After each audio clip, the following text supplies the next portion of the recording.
Summarise कर देता हूँ कि अभी तक हम लोगों ने डीएसपी में क्या कुछ जो है वो डिस्कस किया है।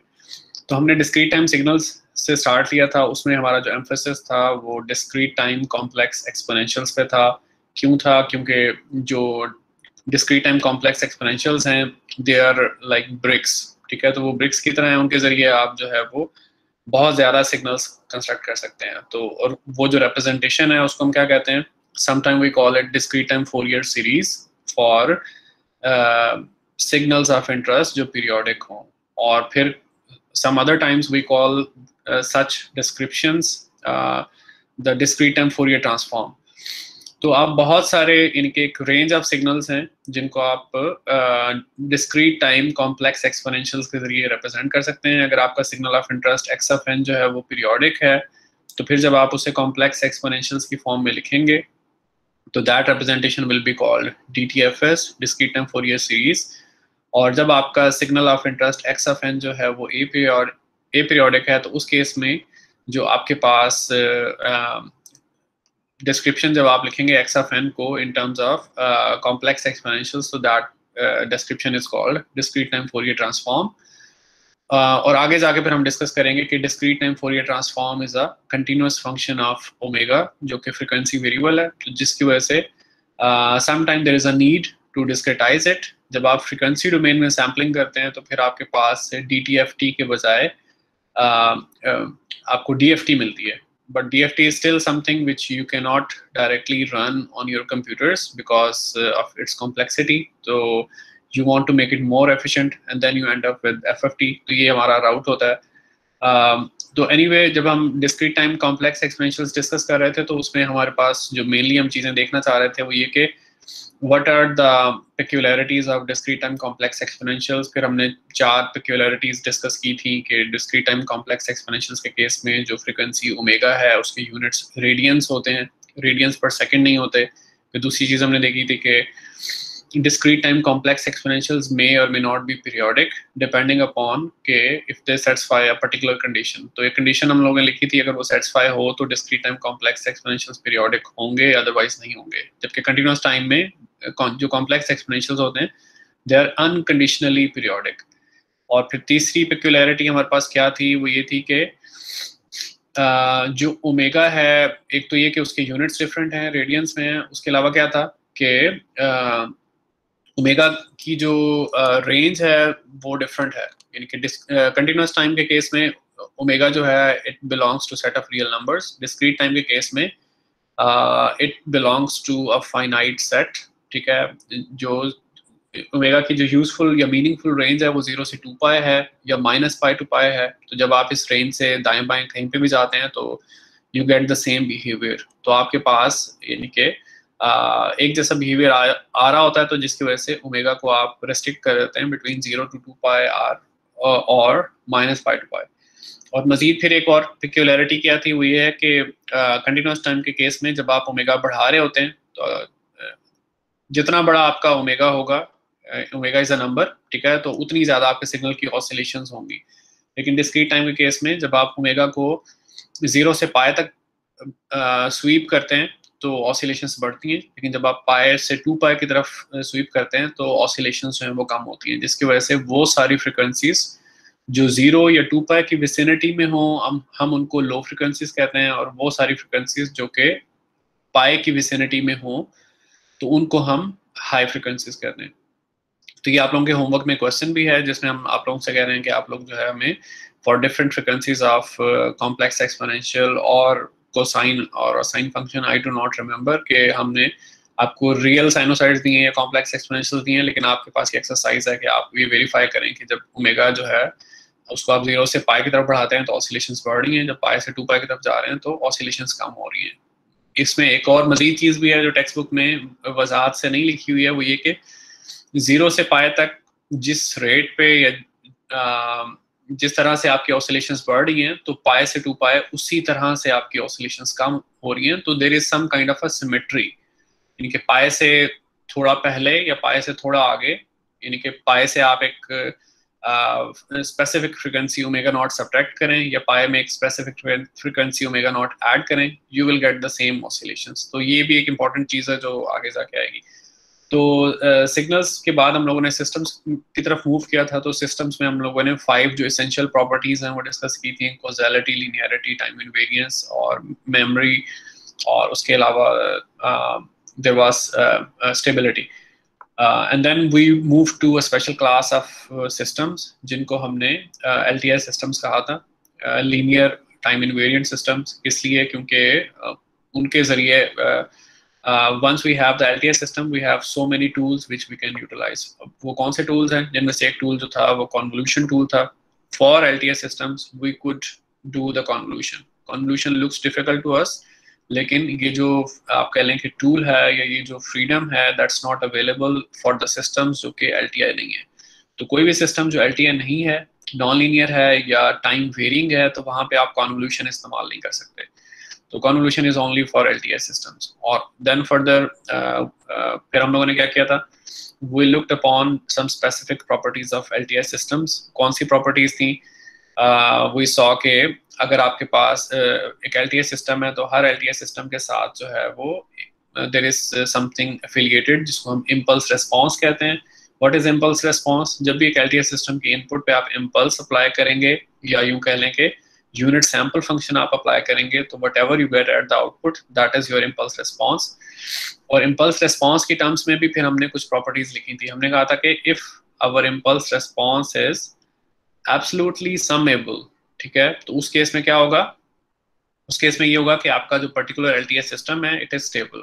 और एक दूसरी चीज भी हमने बात की थी, if the impulse response is negative for negative time, if the impulse response is 0 for negative time instants, ठीक है, तो उस केस में your particular LTI system is causal। तो हमें ऐसे systems चाहिए जो linear भी हों, time invariant भी हों, यानी कि LTI systems क्यों चाहिए? ताकि हम convolution कर सकें, ताकि हम Fourier transforms और जो बाकी tools हैं वो apply कर सकें to get some insights कि हमारा system जो है उसकी क्या करेक्टरिस्टिक्स हैं, वो कैसा काम कर रहा है, अच्छा काम कर रहा है, बुरा काम कर रहा है।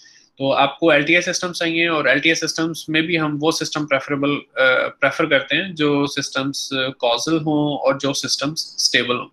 तो कॉजेलिटी आप डिटरमिन कर सकते हैं using the input output relationship. Stability भी आप इनपुट आउटपुट रिलेशनशिप के जरिए डिटरमिन कर सकते हैं। लेकिन देर इज एन अल्टरनेट वे कि अगर आपके पास कोई LTI सिस्टम है, उसका इम्पल्स रिस्पॉन्स गिवन है, तो इम्पल्स रिस्पॉन्स को देख के भी आप स्टेबिलिटी कॉजेलिटी पता चला सकते हैं। अगर इम्पल्स रिस्पॉन्स एब्सोल्युटली समेबल है तो आपके पास सिस्टम जो है वो स्टेबल है। और अगर आपका इम्पल्स रिस्पॉन्स 0 है फॉर नेगेटिव टाइम इंस्टेंट्स, तो उस केस में आपका सिस्टम जो है वो कॉजल है। और फिर हमने कॉन्वोल्यूशन की कुछ प्रॉपर्टीज देखी थी which kind of become the properties of LTI systems. What were those properties? Commutativity की बात हमने की थी, और associativity की बात की थी, और distributiveness over addition। तो recall those properties। फिर हमने briefly 1-2 मिनट लगा के हम लोगों ने inverse systems की भी बात करने की कोशिश की थी, कि कुछ ऐसे ऑपरेशंस हैं, कुछ ऐसे सिस्टम्स हैं जिनके इनवर्स सिस्टम्स एग्जिस्ट करते हैं, but not all the systems have their inverse systems available. तो हर ऑपरेशन जो है वो इन्वर्टेबल नहीं होता है, कुछ ऑपरेशंस जो हैं वो इन्वर्टेबल होते हैं। And then we moved to a new topic which was frequency domain representation of discrete time signals। तो आज हम उसी को ही थोड़ा सा इनके लेके चलते हैं, और कोशिश हमारी ये है कि इसको हम रैप अप करें, और उसके बाद फिर हम Z ट्रांसफॉर्म स्टार्ट करना चाह रहे हैं, which is the next chapter in the textbook, chapter 3। तो डिस्क्रीट टाइम फोरियर ट्रांसफॉर्म या डिस्क्रीट टाइम फोरियर सीरीज, उसकी एक फॉर्मल जो आप कह लें डिस्कशन है, I am going to skip it assuming that कि आप लोग वो सिग्नल्स में कर चुके हुए हैं। तो जितना हमें ज़रूरत पड़ेगी उतनी डिस्कशन हम लोग करते रहेंगे नीड बेसिस पे, यानी हम DTFT या DTFS जो है हम उनकी डिस्कशन करेंगे, बट बहुत ज़्यादा फॉर्मल या डिटेल डिस्कशन हम अभी नहीं कर रहे for the sake of interest, कि हम कोर्स आउटलाइन के जो कंटेंट्स हैं उनको फॉलो करने की कोशिश कर रहे हैं। ओके, तो let's wrap up the previous topic, फिर हम Z ट्रांसफॉर्म की तरफ जा सकते हैं। okay,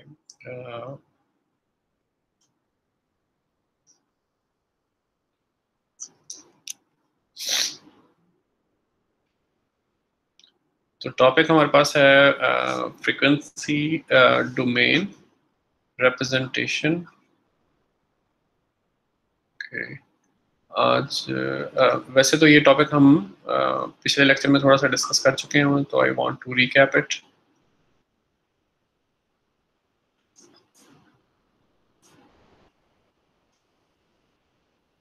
frequency domain representation of discrete time signals.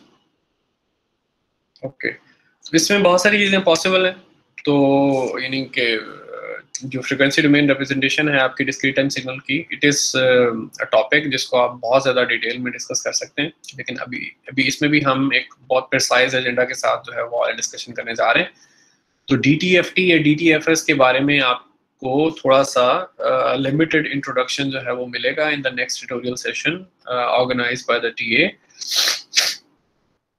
तो नेक्स्ट ट्यूटोरियल सेशन में आप DTFT या DTFS के बारे में जो भी आपकी क्वेरीज हैं, कंसर्न्स हैं, तो आप TA के साथ डिस्कस कर सकते हैं, and hopefully you guys will kind of refresh your memories about those concepts. ठीक है, तो आज हम जिस चीज़ पे बात कर रहे हैं तो वो once again it's kind of known statement. ठीक है, जो हम आप लोगों को बताने जा रहे हैं, पिछले लेक्चर में भी हमने इसकी बात की थी। And what is that precisely known statement?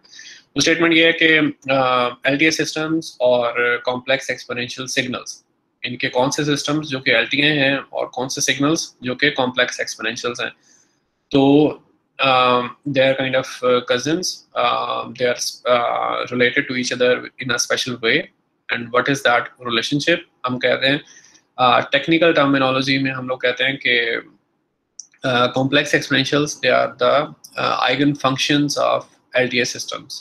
ठीक है, तो आइगन फंक्शंस क्यों कहते हैं? तो उसके लिए हमें इनके जो थ्योरी है, उस थ्योरी नहीं कहना चाहिए, जो हिस्ट्री है उसमें जाना पड़ेगा कि आइगन फंक्शंस का नाम आइगन फंक्शंस क्यों पड़ा है और why do we call it eigen functions.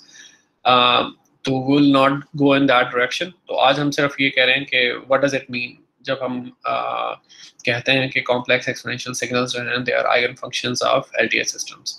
तो let's redo what we did previous time कि हमारे पास बॉक्स है which represents an LTS system. Okay, और जो LTS system है it has something affiliated with it. What is that? Impulse response. Input to the LTS system is X, output to the LTS system is Y, and because of convolution we know, ठीक है, क्योंकि LTS system है तो convolution expression जो है वो हम लोग लिख सकते हैं। It make sense. कोई भी ऐसा सिस्टम जो LTS ना हो वहाँ पे ये एक्सप्रेशन जो है इट विल बी मीनिंगलेस, लेकिन अभी क्योंकि LTS है तो ये एक्सप्रेशन जो है इट मेक्स सेंस। तो late me write down the way जो हमें अभी यूटिलाइज करना है। H और X को आप लिखेंगे इन टर्म्स ऑफ डोमेन X, और इनमें से एक सिग्नल को आप रिवर्सल देंगे और उसके बाद आप टाइम शिफ्ट ऐड करेंगे, और जो आपकी समेशन है that is also over the domain index. तो ये है। तो अब फिर हम क्या कह रहे हैं? हम कह रहे हैं कि let us apply a special input to my LTS system, और वो स्पेशल इनपुट क्या है? X of n, it is e2j omega n। कुछ भी नहीं है, यानी कि एक कॉम्प्लेक्स एक्सपोनेंशियल है विद फ्रीक्वेंसी ओमेगा। तो हम कह रहे हैं कि लेट्स सी व्हाट हैपेंस। ठीक है, तो फिर हमारा जो क्लेम है, व्हाट इज द क्लेम? मैं यहाँ पे क्लेम लिखता हूँ कि जब हम X of n अप्लाई करते हैं एक ऐसी input which is a complex exponential, तो जो हमारे पास आउटपुट है, output is the same complex exponential which is scaled by a scaling factor. और उस स्केलिंग फैक्टर के बारे में हमें क्या पता है? That this scaling factor is a complex number. ठीक है, तो स्केलिंग फैक्टर कॉम्प्लेक्स नंबर है, मतलब ये कि इसके रियल इमेजिनरी पार्ट्स हैं या फिर ये कि इसका मैग्नीट्यूड और फेज है। तो ओवरऑल ये जो हमने स्टेटमेंट यहाँ पे लिखी है, इससे हमें क्या पता चला कि जब हम कॉम्प्लेक्स एक्सपोनेंशियल सिग्नल्स को एक LTS सिस्टम में से गुजारते हैं तो we get the same complex exponential signal back. Same signal back होने का क्या मतलब है कि जो कॉम्प्लेक्स एक्सपोनेंशियल सिग्नल है उसकी फ्रीक्वेंसी चेंज नहीं होती है, लेकिन कौन सी चीज़ चेंज हो रही है? जो कॉम्प्लेक्स एक्सपोनेंशियल सिग्नल हमें आउटपुट पे मिलता है तो उसके साथ एक स्केलिंग फैक्टर मल्टीप्लाइड होता है और वो कॉम्प्लेक्स कांस्टेंट है। ठीक है। तो जिसकी वजह से जो कॉम्प्लेक्स एक्सपोनेंशियल हमने इनपुट पे दिया था तो आउटपुट पे हमें वही मिलता है, यानी कि उसकी फ्रीक्वेंसी जो है इट रिमेन्स अनचेंज्ड, लेकिन उसका एम्पलीट्यूड और फेज जो है वो चेंज होता है। तो कितना उसमें चेंज आया एम्पलीट्यूड और फेज में, उसके लिए आपको ए पता चलाना पड़ेगा। जब आपको ए पता चल गया तो आपको एग्जैक्टली पता चल जाएगा कि एम्पलीट्यूड और फेज में कितनी चेंज आई है। तो ए कैसे पता चलाना है, तो let's take a look.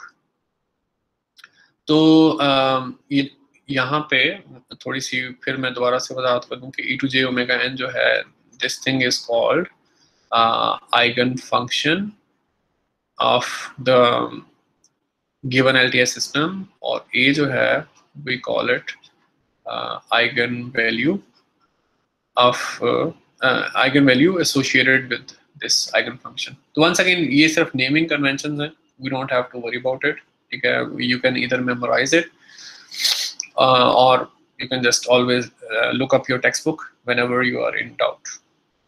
Okay, तो हम अपने वो जो कन्वोल्यूशन एक्सप्रेशन है उस पर वापस जाते हैं कि y of n जो है that is h of k और x of n minus k, और जो summation है it is with respect to k, it goes from minus infinity to infinity। तो यहाँ पे जब आप x of n माइनस के पुट करेंगे तो आपको क्या मिलेगा, x of n क्या चीज़ है आपके पास, that is e to j omega n। तो जब आप n को n माइनस के से चेंज करेंगे तो what do you get, e to j omega n minus k. This is what you have. ये आप अपनी समेशन में लिख सकते हैं कि h of k है और फिर e to j omega n minus k.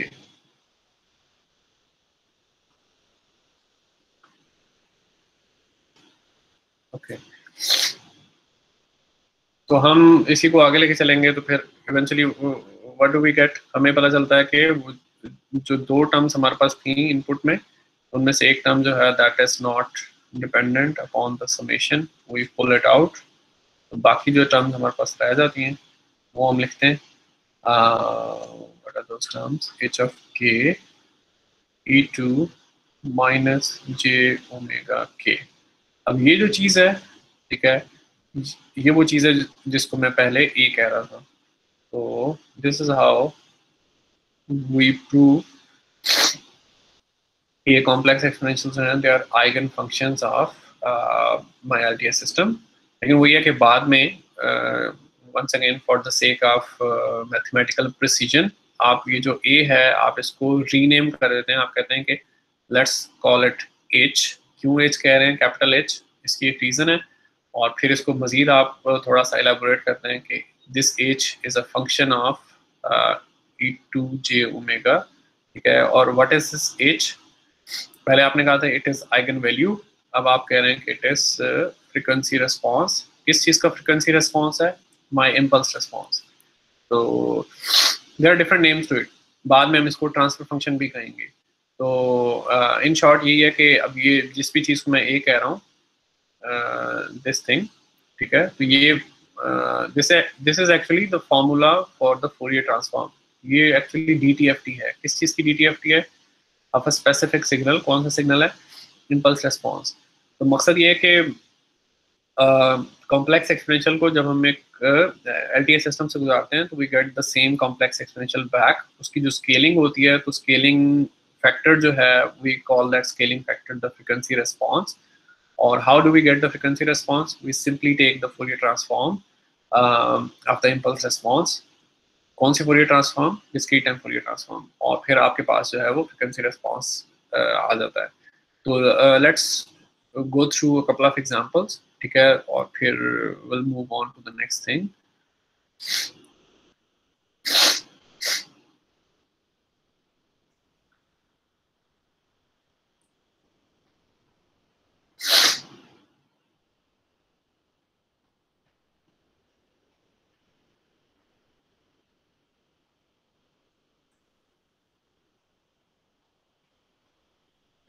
Okay, तो ये हम बात कर रहे हैं कि eigen functions for LTS systems, और जिस चीज़ को हम h e to j omega कह रहे हैं तो दैट इज फ्रीक्वेंसी रिस्पांस और इट इज़ कॉम्प्लेक्स वैल्यू। तो या आप उसको रियल और इमेजिनरी पार्ट्स में लिख सकते हैं, जैसे 2.111 में लिखा हुआ है, या फिर उसको आप मैग्नीट्यूड और फेज की फॉर्म में लिख सकते हैं, जैसे 2.112 में लिखा हुआ है। तो एक कॉम्प्लेक्स नंबर है, ठीक है। तो उसको चाहे आप जो है रियल और इमेजिनरी पार्ट्स में लिख लें, यानी कार्टेशियन फॉर्मेट में लिख लें या पोलर फॉर्मेट में लिख लें मैग्नीट्यूड और फेज के साथ। लेकिन वही है कि अगर ओमेगा आपको गिवन है, ओमेगा फिक्स है, मैं आपको बता रहा हूँ कि ओमेगा π/4 है या 3π/4 है या π/17 है, ऐसा कुछ जब मैं आपको ओमेगा स्पेसिफाई कर देता हूँ then it becomes a complex number. अगर ओमेगा स्पेसिफाइड नहीं है तो देन इट्स अ फंक्शन, ठीक है। It's a function of omega, कि जैसे जैसे आप ओमेगा चेंज करेंगे you will be getting different values and eventually you can make a plot, ठीक है।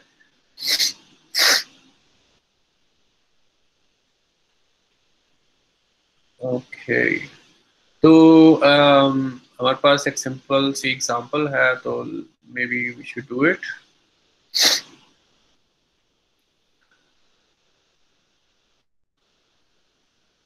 तो एग्जांपल में हमारे पास जो है we have a delay system, जो पहले भी हमने कंसीडर किया था, ठीक है। फॉर दिस पर्टिकुलर सिस्टम, यानी कि इसके लिए भी आप एक बॉक्स बना सकते हैं कि एक इनपुट x है, आउटपुट y है, इम्पल्स रिस्पॉन्स h है। But this particular system impulse response क्या होगा, आप इनपुट को चेंज करते हैं with the unit sample function. तो जो आपके पास आउटपुट होगी y, उसको आप h कहेंगे और ये आपके पास इम्पल्स रिस्पॉन्स आ जाएगा। तो फॉर दिस गिवन सिस्टम हम लोग क्या करना चाह रहे हैं, अगर हम फ्रिक्वेंसी रिस्पॉन्स पता चलाना चाह रहे हैं, फ्रिक्वेंसी रिस्पॉन्स क्या है, the Fourier transform, discrete time Fourier transform of impulse response. तो काइंड ऑफ ये कि अभी जो हम चीज़ें कर रहे हैं तो इसमें इनडायरेक्टली हमारी थोड़ी सी फोरियर ट्रांसफॉर्म की जो प्रैक्टिस है वो ऑलरेडी हो रही है।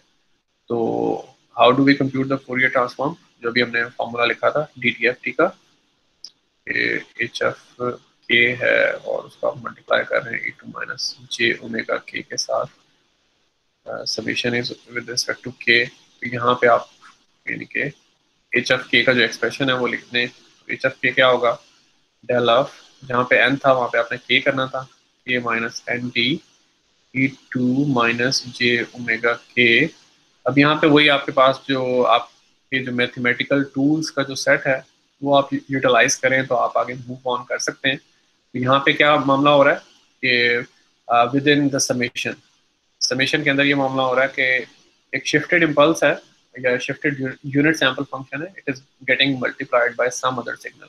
यहाँ पे प्रॉपर्टी कौन सी यूटिलाइज होगी, let me write it separately on the left side, कि जब आपके पास एक शिफ्टेड इम्पल्स हो n माइनस एन नॉट, जो कि n नॉट पे एग्जिस्ट कर रही हो, ठीक है, जब आप उसको किसी भी सिग्नल x ऑफ n के साथ मल्टीप्लाई करें तो व्हाट डू यू गेट, सब कुछ खत्म हो जाता है, सिर्फ इनके एक सैंपल बचता है किस सिग्नल का, एक्स ऑफ एन का, कौन सी लोकेशन पे, कौन से टाइम इंस्टेंट पे, where the impulse was located.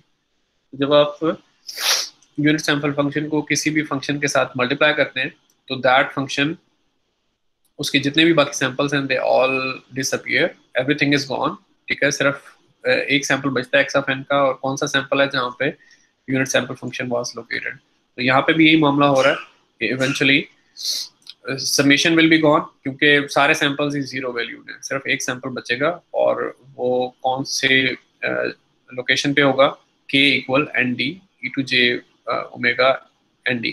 तो ये आपके पास जो है वो फ्रिक्वेंसी रिस्पॉन्स आ गया for the ideal delay system. और इसको वंस अगेन आप जो है थोड़ा सा मजीद इसकी डायसेक्शन कर सकते हैं, यानी कि that is just not difficult. आप कह रहे हैं कि ये आपके पास जो है फ्रिक्वेंसी रिस्पॉन्स है for the ideal delay system, यानी कि discrete time Fourier transform.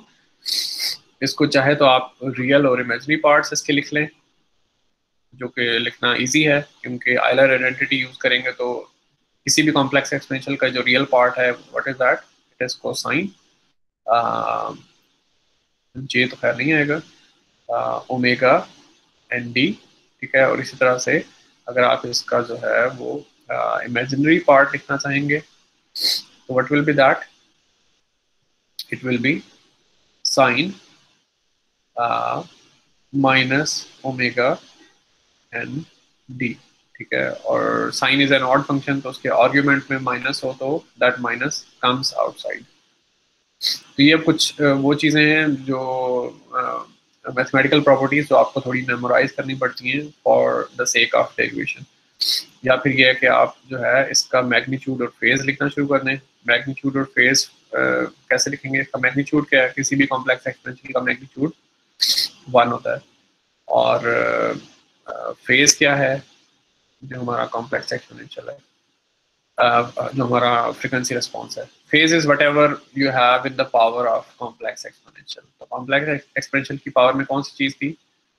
Omega n D, और माइनस साइन भी है। तो यानी that is it for the moment. और उसके बाद हाँ, ये अगली चीज जो है वो इंटरेस्टिंग है, इस पे हम बात करते हैं। Next thing, what was it?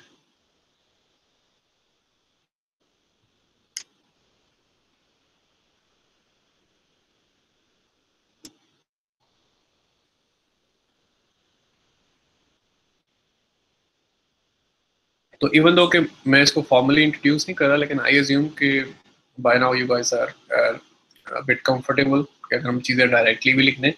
मैं DDFS का एक्सप्रेशन लिख रहा हूँ, डिस्क्रीट टाइम फोरियर सीरीज।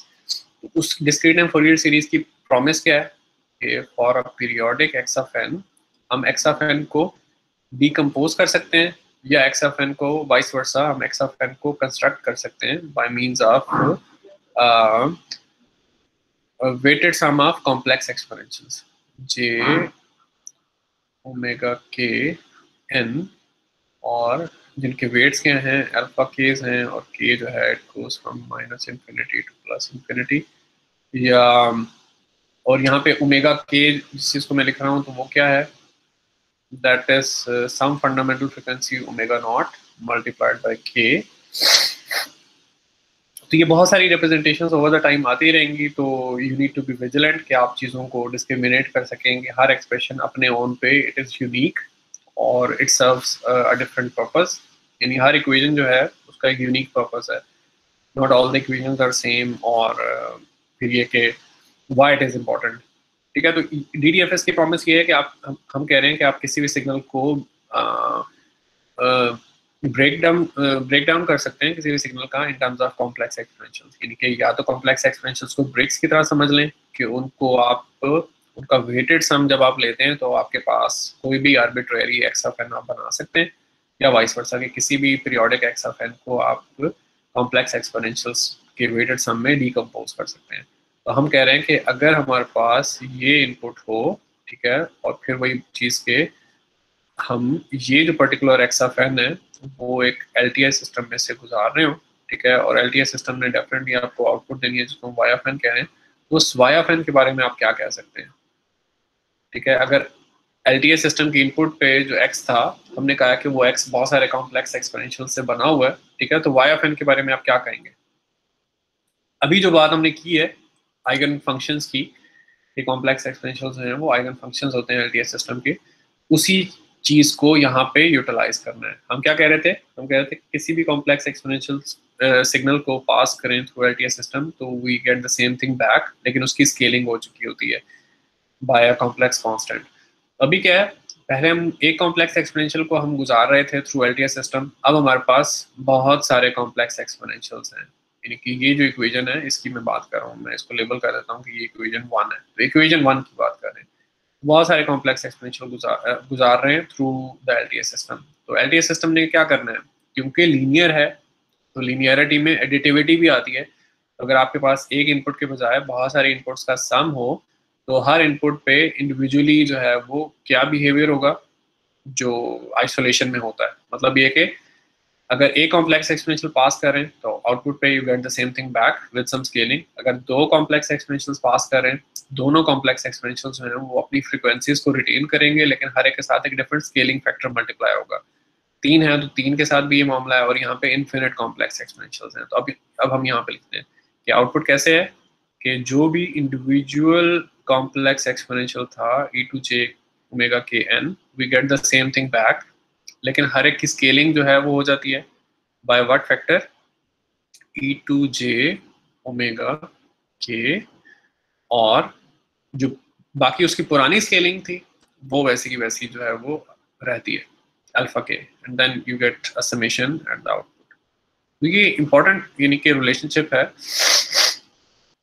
यानी डेफिनेटली जितनी भी हम इक्वेशंस या फार्मूलाज पढ़ रहे हैं तो हर इक्वेशन या फार्मूला हर मसले का हल नहीं है, लेकिन under particular circumstances you can utilize this formulas. जैसे अभी इक्वेशन 2 है, ये आप कब यूटिलाइज कर सकते हैं?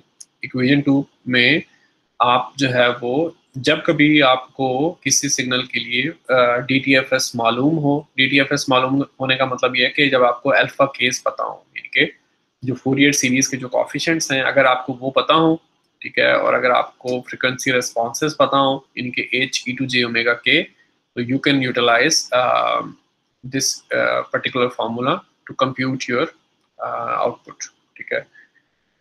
तो ये ज़रूरी है कि जो जो कुछ भी हम यहाँ पे लिख रहे हैं तो it doesn't look strange to us, यानी हम इनके साथ अपने आप को फेमिलराइज करते रहे and we just keep doing efforts multiple times, एक दफ़ा नहीं, दो दफ़ा नहीं, तीन दफ़ा नहीं, at some point in time will start to feel comfortable about this formulas.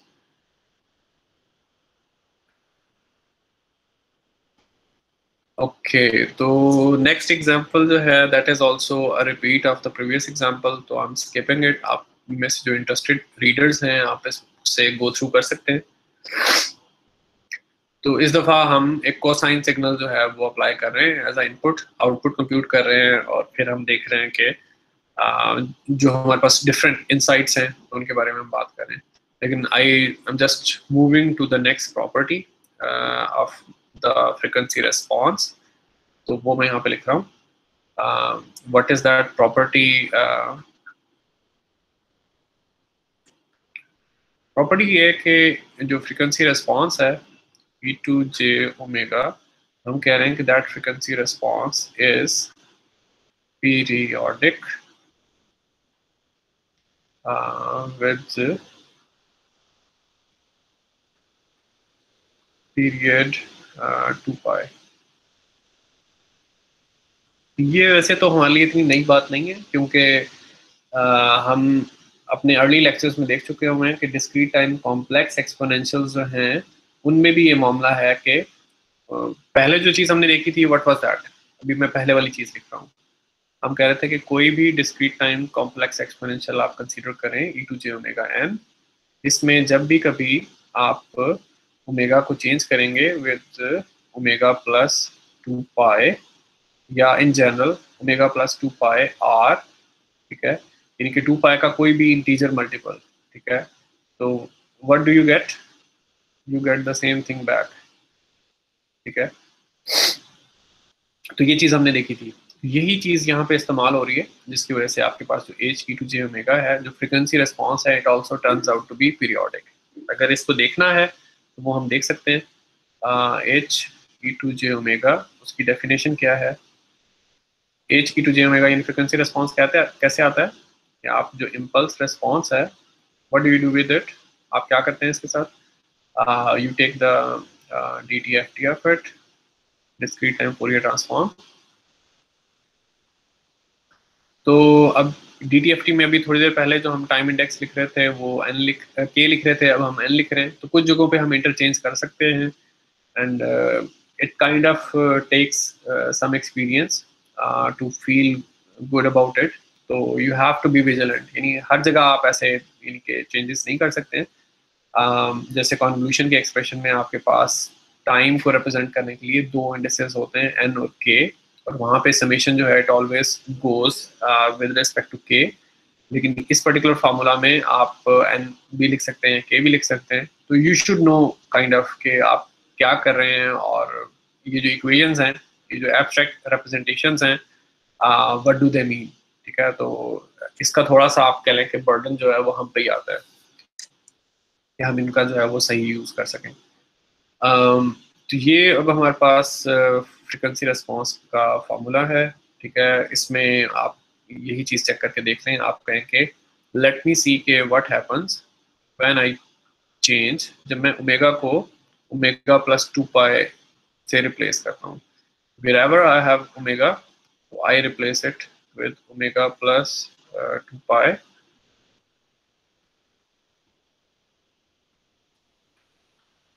तो जहां जहां पे ओमेगा है तो वहां पे हम ओमेगा प्लस 2 पाई हम लिख रहे हैं. तो this is where we have reached. ठीक है, तो अब हम इसको फर्दर थोड़ा सा करके देख सकते हैं. उसमें मोर लेस वही चीज़ है जो आप एक्सपेक्ट कर सकते हैं कि we will be able to simplify the things, क्योंकि एक टर्म है which is e to j 2 pi n, तो that will come out of the summation. और summation में आपके पास यहाँ पे इस दफा हम n की रेस्पेक्ट से लेके चल रहे हैं, तो summation में आपके पास वही चीज बचेगी जो पहले थी, h of n e2 minus j omega n. ठीक है, तो अब ये जो टर्म है आउटसाइड द समेशन, ठीक है, दैट इक्वल्स 1. क्यों?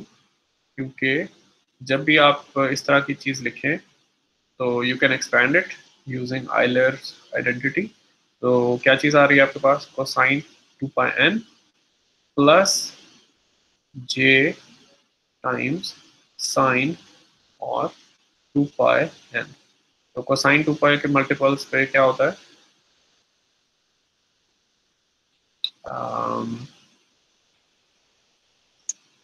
What happened?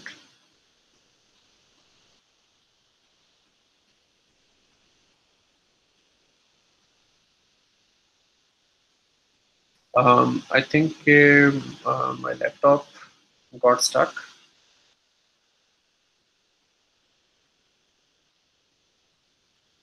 चलें, maybe it might be back to work in a minute or so. मैं यहाँ पे ब्रेक लेता हूँ. तो आप में से किसी का कोई क्वेश्चन है अभी तक जो हमारी डिस्कशन हुई है उससे मुताबिक, तो आप लोग पूछ सकते हैं. तो आई एम होपिंग कि my laptop will come back to work in a minute or so.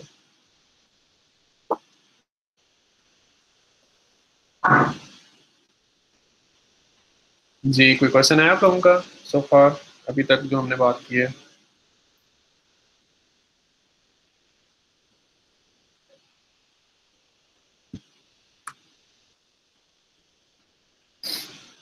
Are you guys there? सुन रहे हैं आप लोग मुझे? Yes sir. जी सर, सुन रहे हैं. चलें, यानी इसका मतलब ये है कि you guys are listening but you guys don't have any questions. Okay. अगर क्वेश्चंस नहीं है तो फिर तो हम ये जैम बोर्ड जो है let's try to close it और फिर एक नया स्टार्ट करते हैं हम लोग with the hope कि I'll be able to write. Board.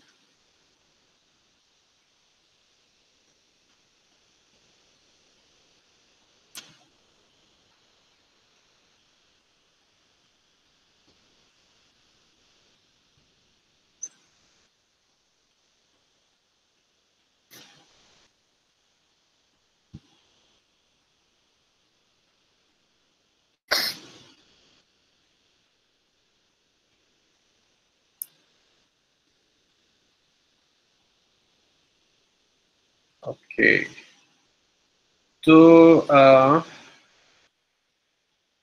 जो चीज़ हमने अभी सबसे लास्ट में लिखी है तो it was this expression to j omega plus 2 pi equals this summation. इसमें है आपके पास h of n e2 minus j omega n. n goes from minus infinity to plus infinity. और ये जो राइट हैंड साइड पे जो कुछ था तो इसको हम क्या कहते थे? इसको हम कहते थे frequency response e to j omega. तो this is what we have. हम कह रहे हैं कि जो हमारे पास फ्रीक्वेंसी रेस्पॉन्स है तो it is periodic with frequency 2 पाई. तो इसका क्या मतलब है?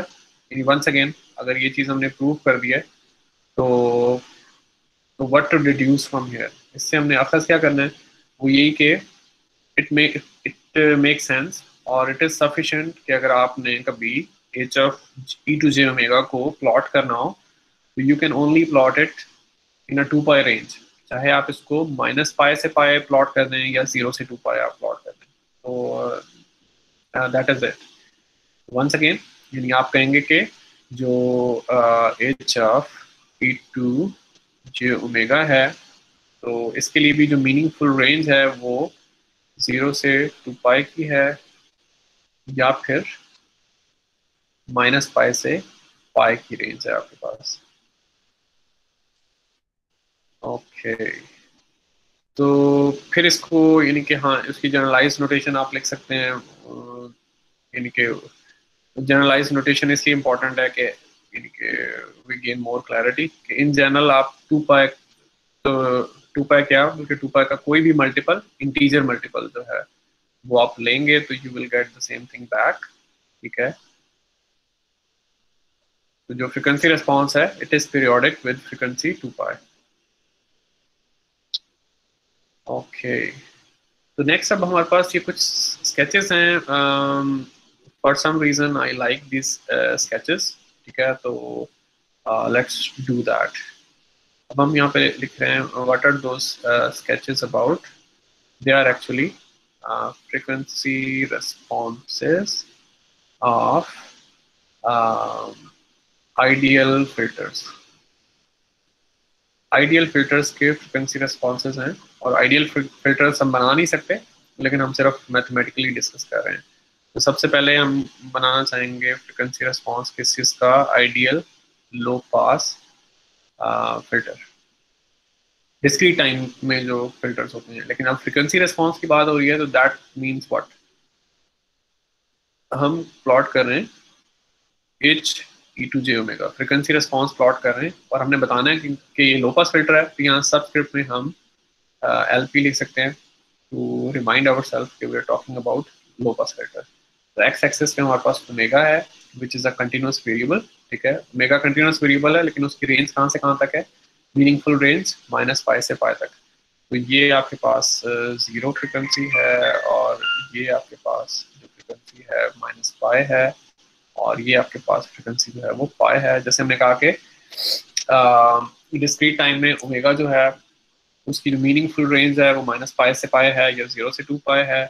और इसी तरह से h of e to j omega कोई भी फ्रिक्वेंसी रिस्पॉन्स है तो वो अपने आप को रिपीट करेगा आफ्टर इन इंटरवल ऑफ 2 पाई। ठीक है, तो दैट्स वाई हम माइनस पाई से पाई तक जो है प्लॉट करना चाह रहे हैं। तो लो फ्रिक्वेंसीज जो है वो डिस्क्रीट टाइम में कहाँ पे होती हैं, 0 के अराउंड जो फ्रिक्वेंसीज हैं वो लो फ्रिक्वेंसीज हैं और पाई या माइनस पाई के अराउंड जो फ्रिक्वेंसीज हैं वो हाई फ्रिक्वेंसीज हैं।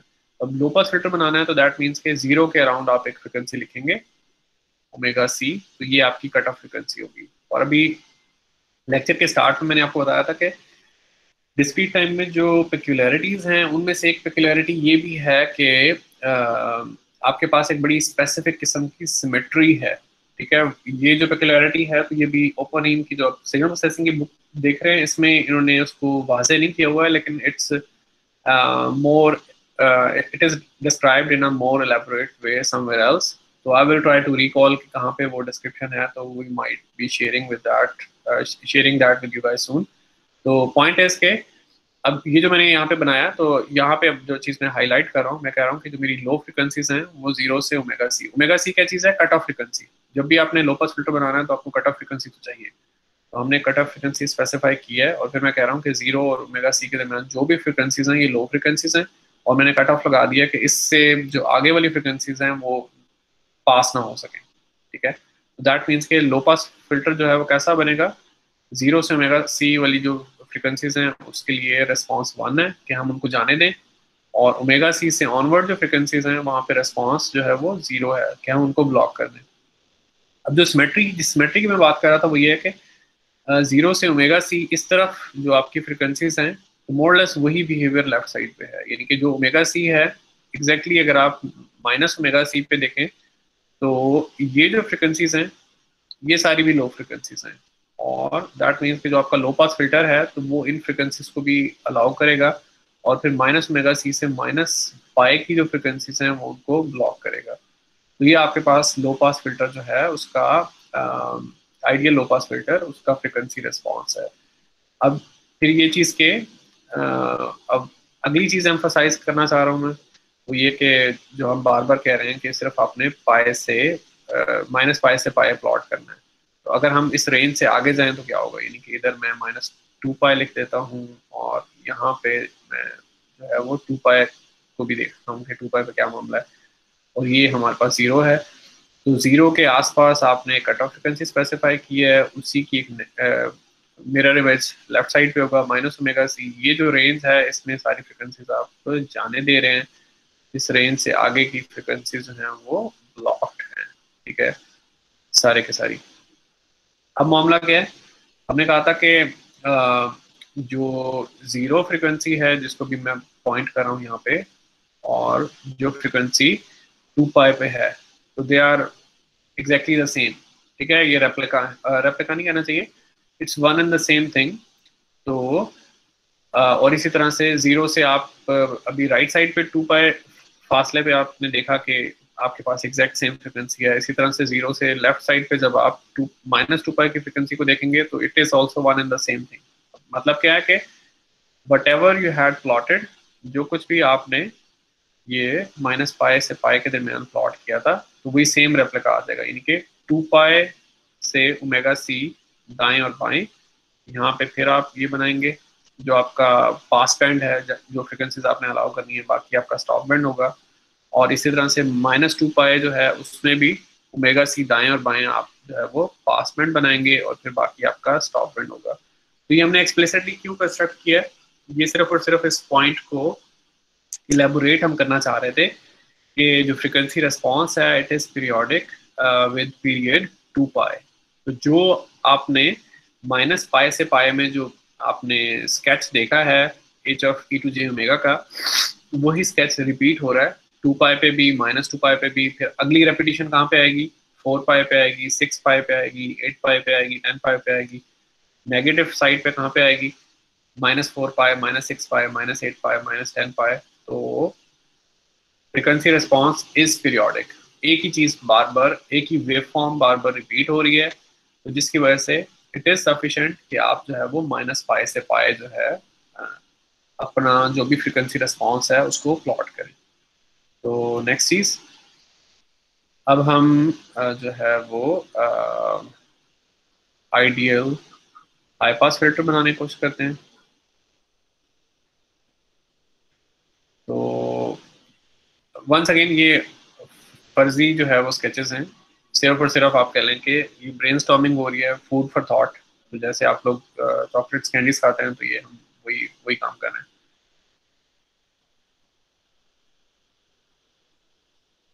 तो आइडियल हाई पास फिल्टर, तो ये आपने 0 मार्क कर लिया है, जो पाए है वो मार्क कर लें, इसी तरह से -पाए मार्क कर लें। तो हाई फ्रिक्वेंसीज कौन सी होती हैं डिस्क्रीट टाइम सिग्नल्स के लिए, वो फ्रिक्वेंसीज जो कि पाए या -पाए के आसपास हो, ठीक है। तो ये पाए है, इसकी जो विसिनिटी में जो फ्रिक्वेंसीज हैं, ठीक है, वो सारी हाई फ्रिक्वेंसीज हैं। तो डेफिनेटली जब आप पाए से राइट साइड पे या लेफ्ट साइड पे जब आप दूर होते जाएंगे तो आपकी फ्रिक्वेंसीज आहिस्ता आहिस्ता कम होना शुरू हो जाएंगी, ठीक है। तो फिर एक पॉइंट है जहाँ पे आप कहेंगे कि ये मेरा कट ऑफ है, ठीक है। तो cut off frequency omega c लिख लें, और इधर भी यानी इसकी इंडेक्सिंग आप केयरफुली कर सकते हैं, ठीक है। जैसे अभी मैंने लिखा है तो ये टेक्निकली करेक्ट नहीं है, ठीक है। तो you need to be careful. इसी तरह से आपके पास जो -पाए है, तो ये हाईएस्ट फ्रिक्वेंसी वाला पॉइंट है, इसके आसपास की विसिनिटी में जो फ्रिक्वेंसीज हैं वो हाई फ्रिक्वेंसीज हैं। फिर एक कट ऑफ आप यहाँ पे मेंशन करेंगे, यहाँ पे मेंशन करेंगे, और then you can do your sketching. तो ये जो आपके पास है ये आपका पास बैंड है, जिसको आप लिखेंगे 1, कि ये सारी फ्रिक्वेंसीज मैंने अलाउ करनी है। तो बाकी जो है अब आपके पास वो आपका स्टॉप बैंड है, यहाँ से यहाँ तक, जिसमें आपने कुछ भी अलाउ नहीं करना। और फिर आपके पास जो है वो पास बैंड है because of symmetry and so on. और वंस अगेन इसको अगर आप 2 पाए, 3 पाए, 4 पाए पे आप देखेंगे तो क्या क्या होना चाहिए कि जो आपने स्केचिंग की थी माइनस पाई से पाई के दरमियान, ठीक है, तो वो चीज़ आपके पास रिपीट होनी चाहिए। यानी कि ये एक, इसको टाइम पीरियड नहीं कहना चाहिए, यानी फ्रीक्वेंसी डोमेन में तो आप इसको फ्रीक्वेंसी पीरियड कह सकते हैं, लेकिन ये आपकी वेवफॉर्म है जो कि रिपीट होगी जब भी आप मजीद 2 पाई ड्यूरेशन पे आप अपने सिस्टम को देखना चाहेंगे।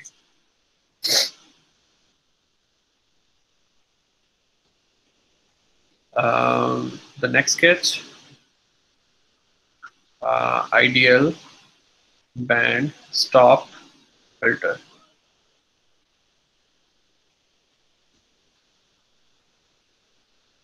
ये H of e to j omega ही हम प्लॉट कर रहे हैं। सबस्क्रिप्ट क्या है अब आपके पास, बी एस बैंड स्टॉप, और मार्किंग कर लें आप, 0 है, माइनस पाई है, और पाई है।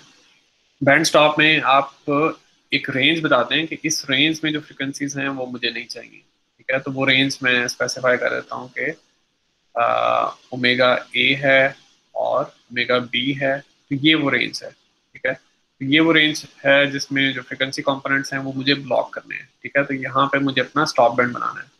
तो इसके अलावा इसका मतलब है कि हर चीज़ पास बैंड है, तो यहाँ से ऊपर आपका पास बैंड जो है वो स्टार्ट हो गया, जहाँ पे आप फ्रिक्वेंसीज अलाउ कर रहे हैं। और फिर फर्दर क्या है कि जिस सिमेट्री की हम बात कर रहे थे कि 0 से इस तरफ ओमेगा ए फासले पे जो बिहेवियर है, वही जो बिहेवियर है वो 0 के नेगेटिव साइड पे माइनस ओमेगा ए पे है, और इसी तरह से माइनस ओमेगा बी आप मार्क कर लें, तो ये आपका स्टॉप बैंड है। इसमें फ्रिक्वेंसी कंपोनेंट्स आपने ब्लॉक करने हैं, बाकी सारे फ्रिक्वेंसी कंपोनेंट्स है वो आप अलाउ करेंगे। तो अब ये जो है आपके पास माइनस पाई से पाई की रेंज में फ्रिक्वेंसी रिस्पॉन्स आ गया है, और ये एक फ्रिक्वेंसी पीरियड है, ठीक है, इसमें जो भी स्केच आपने बनाया तो सेम स्केच आप अगले 2 पाई पीरियड पे रिपीट कर सकते हैं। तो ये एक 2 पाई इंटरवल है फ्रिक्वेंसी डोमेन में। तो जो अगला 2 पाई इंटरवल होगा उसमें आप ये स्केच जो है वो रिपीट कर सकते हैं, और इस तरफ भी आप ये रिपीट कर सकते हैं। Once again just for the sake of your understanding, ऐसा नहीं है कि आपको लाजमी करना है रिपीट, क्योंकि फंक्शन जो H of e to j omega है it is periodic with period 2 pi, that means के आपको कुछ और कंसिडर करने की जरूरत नहीं है, सारी मालूमात सिर्फ और सिर्फ यहाँ पे मौजूद हैं। लेकिन just for your mental exercise, अगर आप लोगों ने इसको यानी कि एक रिगोरस वे में अगर आपने इसको अंडरस्टैंड करना है, if you want to do the sketching, तो you can do that. Okay, तो अगली चीज हमारी स्केचिंग एक्सरसाइज में जो है आइडियल बैंड पास फिल्टर। अब बैंड पास फिल्टर की हम बात कर रहे हैं, तो फिर दोबारा से हम एक फर्जी स्केच बना रहे हैं, H e to j omega, और यहाँ पे सबस्क्रिप्ट अब आप लिख लेंगे कि B P band pass, marking 0, minus pi, pi. अब फिर वही है कि दो फ्रिक्वेंसीज आपने बतानी है, ओमेगा ए, ओमेगा बी, ठीक है, आप कह रहे हैं कि ये मेरा बैंड पास रीजन है। बैंड पास रीजन का मतलब है कि ये जो फ्रिक्वेंसीज हैं इन फ्रिक्वेंसीज को हमने अलाउ करना है, गुजारना है, ठीक है, ये हमारा पास बैंड बन गया। उसके अलावा हर चीज जो है हमारे पास स्टॉप बैंड है, इसके अलावा हर चीज स्टॉप बैंड है। और फिर यही बिहेवियर जो है वो नेगेटिव साइड पे रेप्लिकेट हो जाएगा कि 0 से ओमेगा ए डिस्टेंस पे जो बिहेवियर हो रहा है, तो माइनस ओमेगा ए से वही बिहेवियर जो है वो स्टार्ट हो जाएगा माइनस ओमेगा बी तक, यानी कि ये वो फ्रिक्वेंसीज हैं जो आपने पास करनी है, और बाकी फ्रिक्वेंसीज हैं वो आपने ब्लॉक करनी है। तो ये अब आपके पास 2 पाई इंटरवल में आपका जो है वो बैंड पास फिल्टर जो है वो बन गया। और because of the periodic nature of the frequency response, इसको आगे जो है वो स्केच करने की जरूरत नहीं है, यानी कि इस तरफ there is no need to sketch, इस तरफ there is no need to sketch, क्योंकि सारी मालूमात पीरियोडिक सिग्नल की जो होती हैं वो एक पीरियड में होती हैं। यहाँ पे हम टाइम पीरियड नहीं कहेंगे क्योंकि फ्रिक्वेंसी डोमेन में प्लॉटिंग है, तो फ्रिक्वेंसी पीरियड आप इसको कह सकते हैं।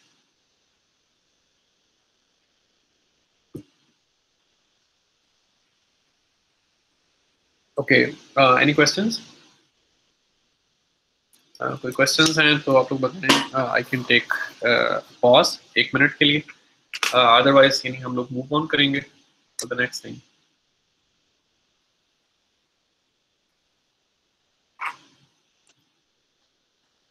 जी कोई क्वेश्चन है?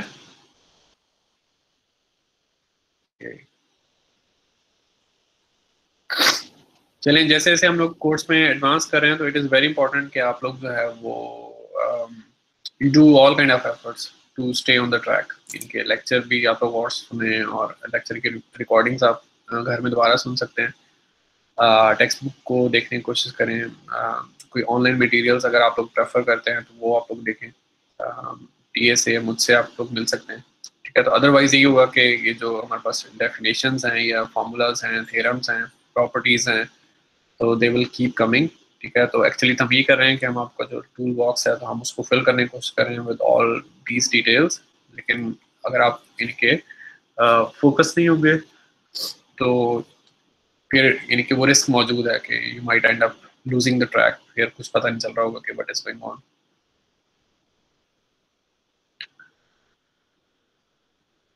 ओके, तो ये स्केचिंग हम लोग कर चुके हुए हैं।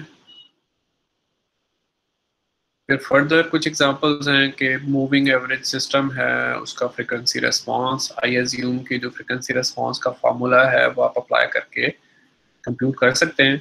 और फिर कई दफ़ा हम फ्रिक्वेंसी रेस्पॉन्स को जो है स्केच करके हम देख रहे होते हैं उसका प्लॉट। यहाँ पे फ्रिक्वेंसी रेस्पॉन्स जो है उसका उन्होंने मैग्नीट्यूड और फेज सेपरेटली प्लॉट किया है, क्योंकि frequency response is a complex function, तो जिसकी वजह से आप मैग्नीट्यूड फेज सेपरेटली प्लॉट कर सकते हैं। अब फेज का जो प्लॉट है यहाँ पे, इसमें आप कह लें कि कुछ ऐसी चीज़ें हैं जो कि डिस्कस होने वाली हैं, लेकिन आई एज्यूम के हम वो सारी डिस्कशंस जो हैं वो स्किप कर सकते हैं till the mid term exam.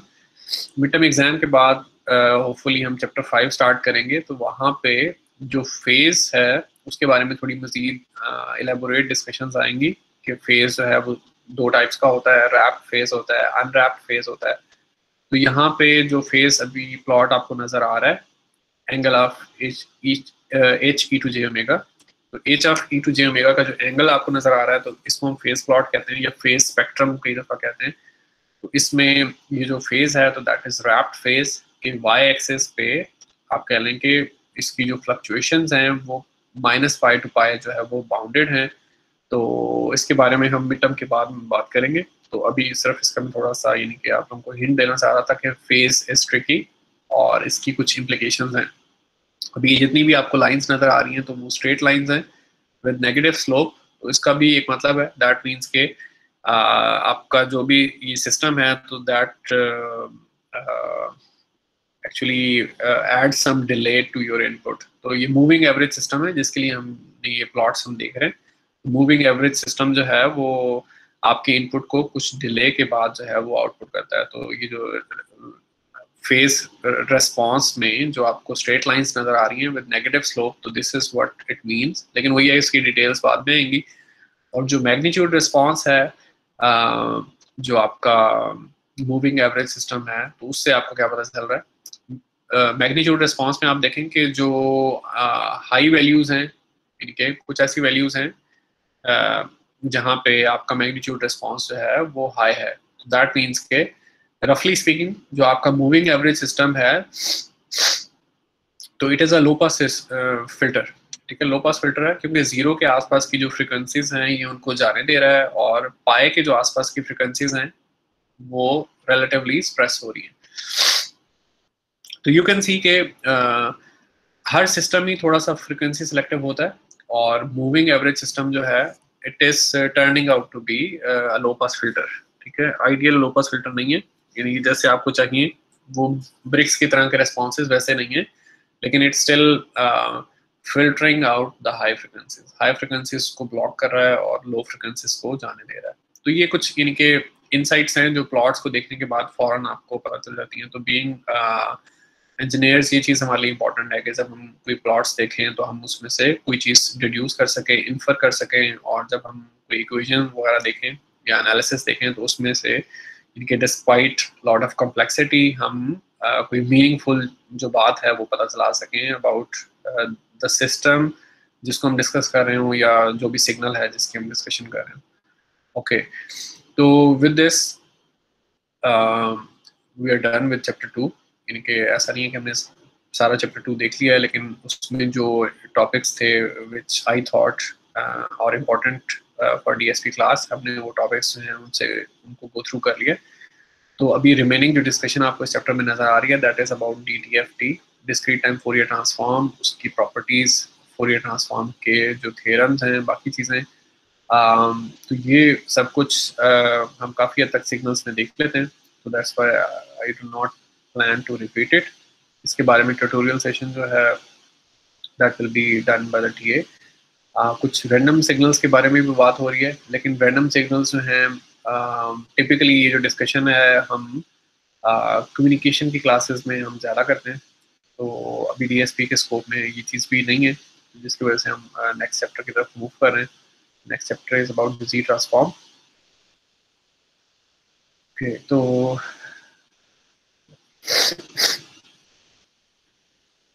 Let's get started. Z transform, अगर आप लोगों का कोई क्वेश्चन है पिछले चैप्टर से मुतालिक, तो I can pause for half a minute और हम उसके बारे में बात कर सकते हैं, वरना फिर हम जी ट्रांसफॉर्म की डिस्कशन स्टार्ट करेंगे।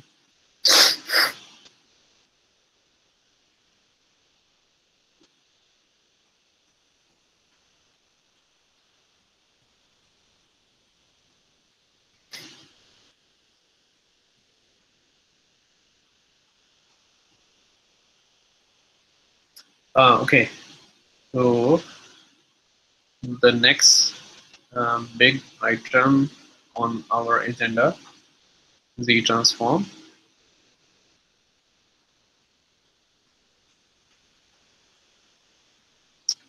तो एक दो चीजें तो उसको मोटिवेट करने के बारे में होंगी। I want kind of do lot of such discussion, क्योंकि जो इंटरेस्टेड रीडर्स हैं आप में से जितने भी लोग हैं जो टेक्स्ट बुक को क्लोजली फॉलो कर रहे हैं, तो आप लोग उस तरह की डिस्कशन जो है वो डिटेल में टेक्स्ट बुक में देख सकते हैं। तो यहाँ पे सिर्फ टू दी पॉइंट अगर हम बात करें तो एक दो चीज़ें, एक तो ये कि डिस्क्रीट टाइम जो आपके सिग्नल्स हैं, कई दफ़ा हमको सीक्वेंसेस कहते हैं जो आपकी टेक्स्ट बुक में लिखा होता है। तो फोरियर ट्रांसफॉर्म का मामला ये है, डीटीएफटी की हम बात कर रहे हैं, क्योंकि डिस्क्रीट टाइम सिग्नल्स के बारे में ये डिस्कशन है थ्रू आउट दिस कोर्स, क्योंकि डिस्क्रीट टाइम सिग्नल प्रोसेसिंग है। तो डीटीएफटी जो है it does not converge for all kind of signals. Convergence का मामला ये है कि जो सम है वो आप कंप्यूट नहीं कर पा रहे। कौन सा sum? Let me write it here. तो अगर मेरे पास signal of interest x of n है, if I multiply it with e2 minus j omega n, and if I take the summation with respect to n, तो अब ये जो आपके पास राइट हैंड साइड पे जो कंप्यूटेशन है उसको करने के बाद जो चीज़ आपको मिलेगी उसको हम लेफ्ट हैंड साइड पे लिख रहे हैं x e to j omega. तो this is my D T F T. ठीक है, कोई भी एक्स ऑफ एन है उसकी फोरियर ट्रांसफॉर्म। और जब हम कह रहे हैं कि Fourier transform does not converge, तो दैट मीन्स के ये जो समेशन है n goes from minus infinity to plus infinity x of n e to minus j omega n, यानी कि डीटीएफटी का जो राइट हैंड साइड पे जो कुछ भी लिखा हुआ है डीटीएफटी की राइट हैंड साइड। ठीक है, तो हम चाह रहे हैं कि ये जो सम है वो फाइनाइट रहे, तो ये हम यहाँ पे लिखेंगे दिस इज आवर विश। तो ये हम चीज़ चाह रहे हैं। ठीक है, इसको हम कहते हैं कि जब ये हमारी विश जो है वो फुलफिल होती है तो हम कहते हैं कि D T F T converges. That means के ये जो इन्फिनिट चीज़ें ऐड हो रही हैं, ये सारी चीज़ें इतनी छोटी छोटी हैं कि इवन दो कि there are so many terms, लेकिन आपके पास टोटल आंसर जो है वो स्टिल फाइनाइट है। तो जब ये विश हमारी फुलफिल नहीं होती है तो वी से कि जो डी टी एफ टी है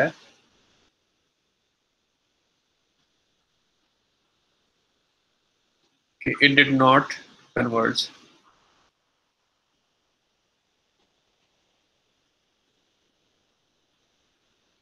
ठीक है, यानी ये जो सब कुछ है जिसको मैं लिख देता हूँ कि राइट हैंड साइड, ठीक है, अगर जो है वो राइट हैंड साइड इन्फिनिटी हो जाती है तो फिर हम कहते हैं कि D T F T converge नहीं हो रही। ठीक है, दैट मीन्स के पूरी ट्रांसफॉर्म एग्जिस्ट ही नहीं कर रही, क्योंकि आपके पास टोटल चीज़ इन्फिनिटी आ गई है तो कोई एक्सप्रेशन तो आपके पास आया ही नहीं जिसको आप लोग प्लॉट कर सकें या कुछ और कर सकें। So this is what we mean. तो बहुत सारे सिग्नल्स ऐसे हैं, इवन दो के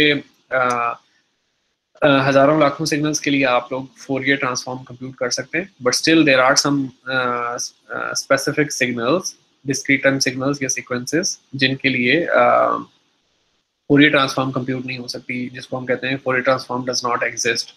तो ऐसे सिग्नल्स जिनके लिए फोरियर ट्रांसफॉर्म एग्जिस्ट नहीं करती है, तो for many such signals z transform exist करती है। अब जब मैं ये चीज़ कह रहा हूँ कि ऐसे सिग्नल्स जिनकी फोरियर ट्रांसफॉर्म नहीं है तो उनकी जी ट्रांसफॉर्म आप ले सकते हैं, तो वंस अगेन ये ब्लैंकेट स्टेटमेंट नहीं है। इन अदर वर्ड्स ये कि जी ट्रांसफॉर्म भी एबिग्विटस नहीं है कि आप कहें कि ये यूनिवर्सल है और हर सिग्नल की जी ट्रांसफॉर्म आप ले सकते हैं, बट रफली स्पीकिंग ये है कि जितने सिग्नल्स की आप DTFT ले सकते हैं उससे कहीं ज़्यादा सिग्नल्स की आप जी ट्रांसफॉर्म कंप्यूट कर सकते हैं। तो it's more generic in nature के it covers a broad range of signals, तो ज़्यादा सिग्नल्स की आप जी ट्रांसफॉर्म ले सकते हैं। एक ये मोटिवेशन है। दूसरी जो मोटिवेशन है, it's more like the preference by mathematicians, क्योंकि ये जो भी एनालिसिस हम लोग देख रहे हैं तो मेनली इसको मैथमेटिशियंस जो हैं वो डिराइव कर रहे होते हैं, और हम जो इंजीनियर्स हैं we look at all these expressions from a practical viewpoint कि ये जो भी हम मैथ कर रहे हैं सब कुछ कर रहे हैं, तो इवेंचुअली ये हमारे जो इंजीनियरिंग सिस्टम्स हैं तो उनके बारे में हमें क्या बता रहे हैं। तो यानी आप यूँ कह लें कि we are not actually the guys जो ये एनालिसिस डेवलप करते हैं। कई दफ़ा हम इस एनालिसिस को सिर्फ इस्तेमाल कर रहे होते हैं for solving our own specific problems. तो mathematicians जो हैं they sometimes prefer Z transform because of its compact notation. तो anyway, यानी इससे ज़्यादा यानी हम Z transform को अभी मोटिवेट नहीं करेंगे in today's lecture. Let me go into the specific details of Z transform. तो अभी जैसे हमने DTFT का फॉर्मूला लिखा था, तो I'm going to rewrite that formula for a reason, वो हम अभी बात करेंगे। पहले तो हम अभी DTFT का फॉर्मूला ही दोबारा लिख रहे हैं।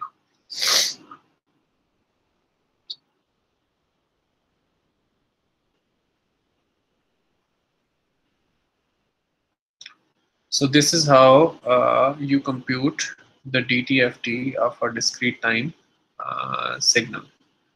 एक पर्टिकुलर टर्म की तरफ तो पॉइंट आउट नहीं करना चाहिए, ये फॉर्मूला ही जो है वो DTFT का फॉर्मूला है। Now let me write the formula for Z transform. तो ये जो मैं Z लिख रहा हूँ तो that is small z, capital Z नहीं है, स्मॉल z है। Once again it's matter of notation, आप एक अच्छी नोटेशन लिखें, nothing else.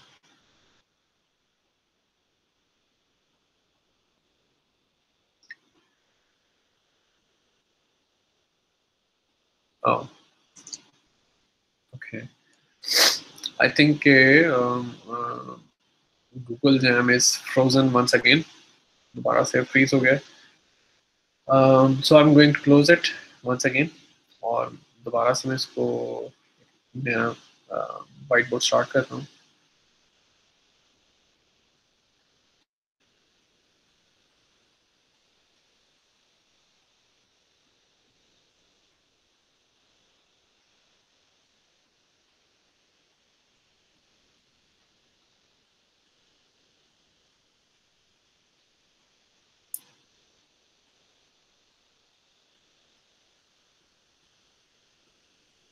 Okay.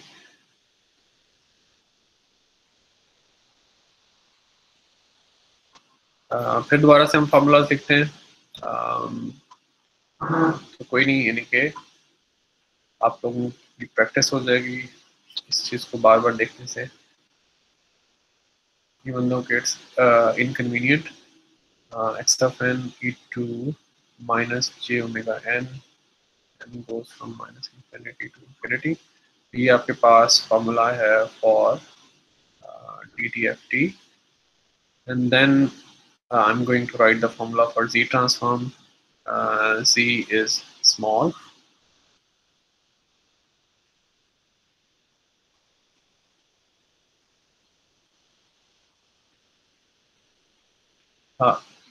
That's a mistake. Z raised to power minus n. तो ये जो है आपके पास फॉर्मूला है फॉर Z ट्रांसफॉर्म। ठीक है। तो अब अगर आप यानी कि अगर मैं इनको मार्क भी कर दूं कि ये मेरे पास इक्वेशन 1 है, ये इक्वेशन 2 है, अगर आप दोनों इक्वेशंस को कंपेयर करें तो यू विल सी के they are very very similar. ठीक है। और फर्दर क्या है कि जो इक्वेशन 1 है दैट इक्वल्स इक्वेशन 2, दोनों इक्वेशन जो हैं दे बिकम आइडेंटिकल कब, when you do this particular substitution. क्या, जब आप z को पुट करते हैं e टू j ओमेगा, ठीक है, तो उस टाइम ये दोनों इक्वेशंस हैं दे बिकम द सेम। ठीक है। तो फिर हम यहाँ पे लफ्जों में लिख सकते हैं कि जो z ट्रांसफॉर्म है बिकम्स, z ट्रांसफॉर्म जो है इट बिकम्स फोरियर ट्रांसफॉर्म यानी कि DTFT। कब z ट्रांसफॉर्म DTFT कब बनती है, जब आप लेते हैं z को equals e to j omega. तो ये इंपॉर्टेंट चीज़ है। ठीक है। अब ये नए फैक्ट्स आपके पास आ रहे हैं। ठीक है। तो you have to keep collecting the new facts, you have to save them in your memory. तो आप कह रहे हैं कि for z equals e to j omega, ठीक है, z ट्रांसफॉर्म बिकम्स, यानी कि जो x ऑफ z है it becomes z transform becomes Fourier transform. ठीक है। और फिर इसी चीज़ को हम दोबारा से लिखते हैं। एक चीज़ और मुझे यहाँ पे लिखने दें आप कि z जो है that is a complex number. तो ये इट इज़ अ फैक्ट। ठीक है।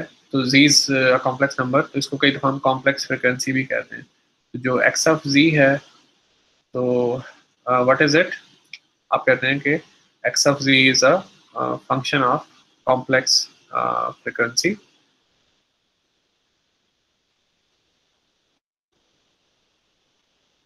and what is that complex frequency z, so that what does that mean कि z जो है, अगर आप सिर्फ z को देखें तो z का जो है वो रियल पार्ट भी है जिसको मैं re और पैरेंथेसिस से लिख रहा हूँ, और फिर इसका जो है वो इमेजिनरी पार्ट भी है z का। तो so this is what we have.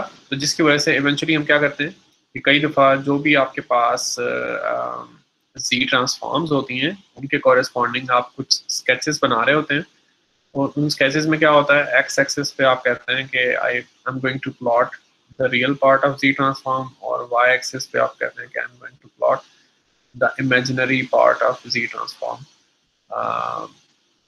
तो ये है।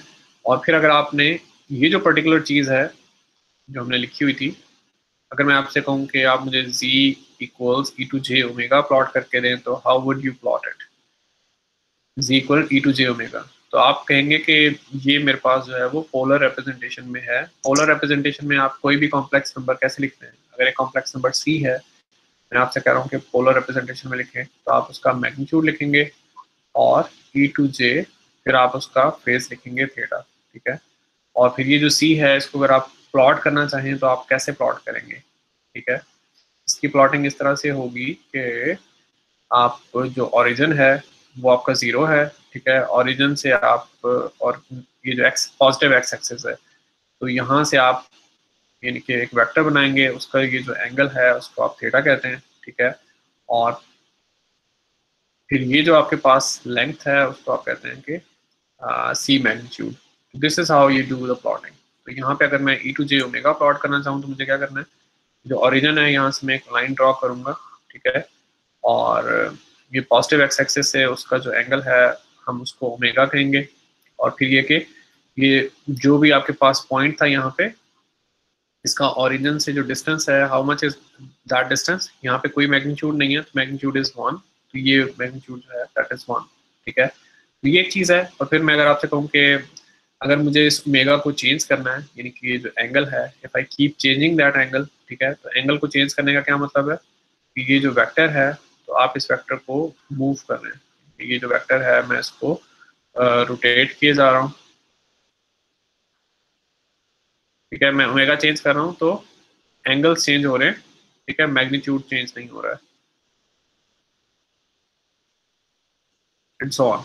तो इवेंचुअली आप कहते हैं कि इट इज लाइक के आपके पास एक सर्कल है, और उस सर्कल के साथ ये जो आपका वेक्टर है, ठीक है, ये जो आपकी नीडल है, तो ये उसके अराउंड जो है वो मूव कर रही है। तो ये जो सर्कल है दैट बिकम्स इम्पोर्टेंट, ठीक है। इस सर्कल का रेडियस कितना होता है, 1 होता है, and we start to call it unit circle.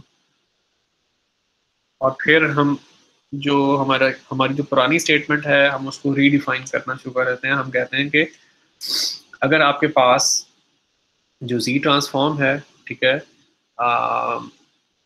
जो यूनिट सर्कल है, यानी कि अगर आप सर्कल के ऊपर मूव करें, सर्कल के ऊपर मूव करने का मतलब है कि सर्कल की जो बाउंड्री है, ठीक है, अगर आप सर्कल की बाउंड्री जो है उस पर आप नेविगेट करेंगे, तो इस पर्टिकुलर जो यानी कि ये चीज़ है कि जो बाउंड्री है, सर्कल की जो बाउंड्री है, तो यहाँ पे जी ट्रांसफॉर्म और Fourier transform they are the same, ठीक है। इस बाउंड्री पे जब भी आप जी ट्रांसफॉर्म इवेलुएट करेंगे तो दैट इज जस्ट लाइक के आप डी टी एफ टी को इवेलुएट कर रहे हैं। ये एक चीज़ इंपॉर्टेंट हमारे पास आ गई है कि on unit circle the z transform and the D T F T are the same. तो ये एक फैक्ट हमारे पास आ गया। अब हम जा रहे हैं अगली चीज़ की तरफ।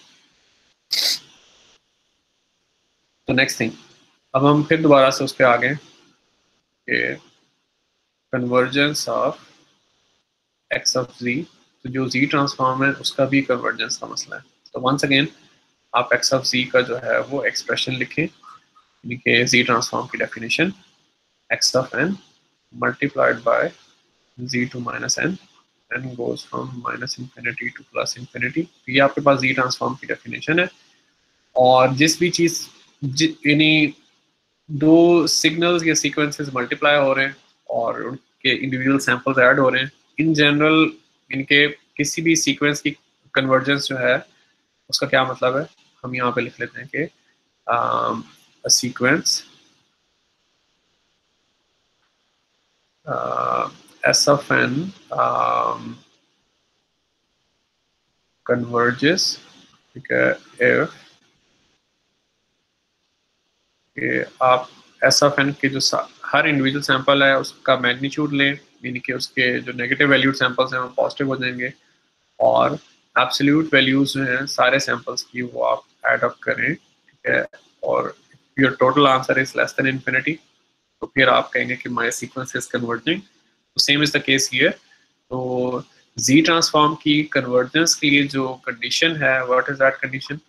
कंडीशन ये है कि x of n multiplied by z to minus n magnitude, ठीक है, turns out to be less than infinity. So this is what you require for your Z transform to converge.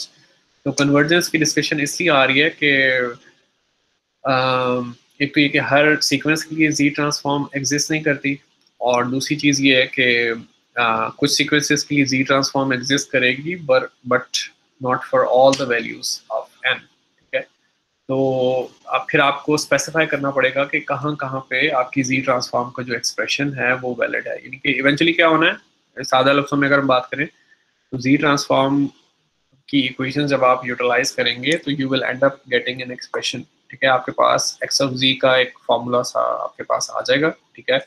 वो जो एक्सप्रेशन है वो आपने बताना है कि वो कब कब वैलिड है। तो वो एक्सप्रेशन हर वक्त वैलिड नहीं होगा। जब जब आपके पास वो एक्सप्रेशन जो है इन्फिनिटी हो रहा है तो you have to tell that.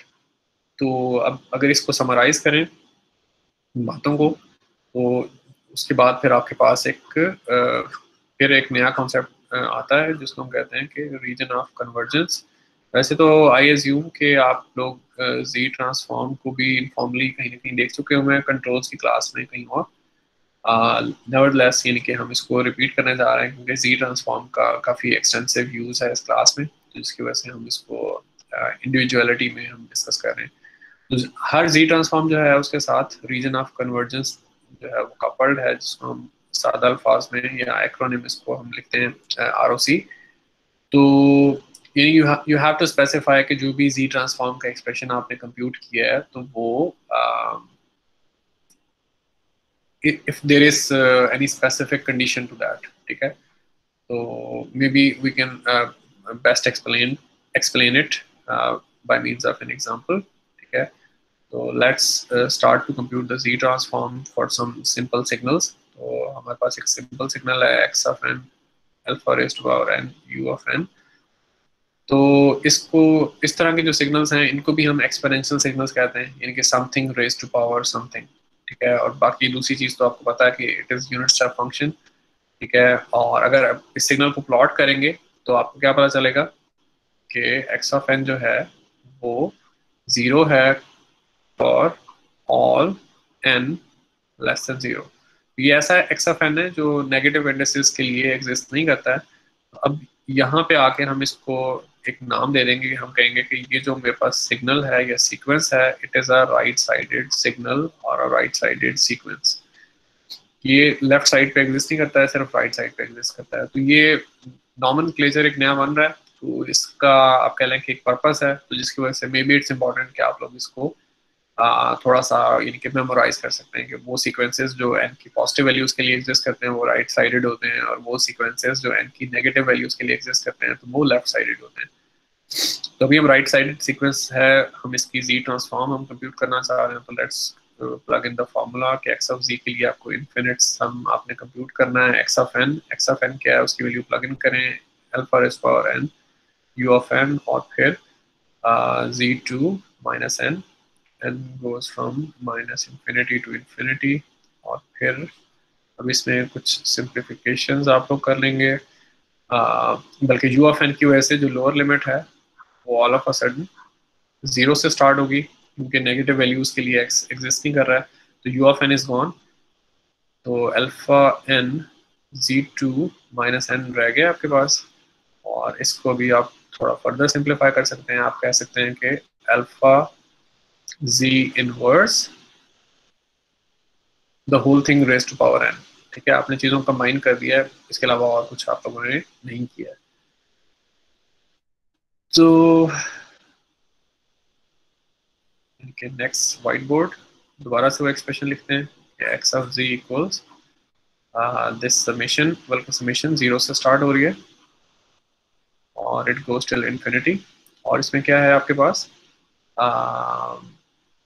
Alpha ji inverse raise to power n, ठीक है. तो ये अब आपके पास है, और अगर आप इसको एक्सपैंड करें इस समेशन को, इसकी टर्म्स को, तो यू विल सी कि it's a geometric series. I think I shouldn't expand it. आप इसकी कुछ टर्म्स ओपन करके लिख सकते हैं. तो it's a geometric series with infinite terms. तो इस ज्योमेट्रिक सीरीज जिसमें इन्फिनिट टर्म्स हों उसका जो सम है उसको आप कॉम्पैक्ट फार्मूला में लिख सकते हैं. वो कॉम्पैक्ट फार्मूला हम लिख रहे हैं. डिनोमिनेटर में क्या है, 1 minus the common ratio. Common ratio कौन सी है, जो हमने यहाँ पे लिखी हुई है, अल्फा जी इनवर्स. तो आप ज्योमेट्रिक सीरीज का जो सम है इन्फिनिट सम, उसका फॉर्मूला आप लुकअप कर सकते हैं, टेक्स्ट बुक में भी है, ऑनलाइन भी आप देख सकते हैं. तो कॉमन रेशो आपके पास अल्फा जी इनवर्स है, और न्यूमरेटर में आपने क्या लिखना है, जो आपकी कॉमन रेशो है alpha ji inverse raise to power नहीं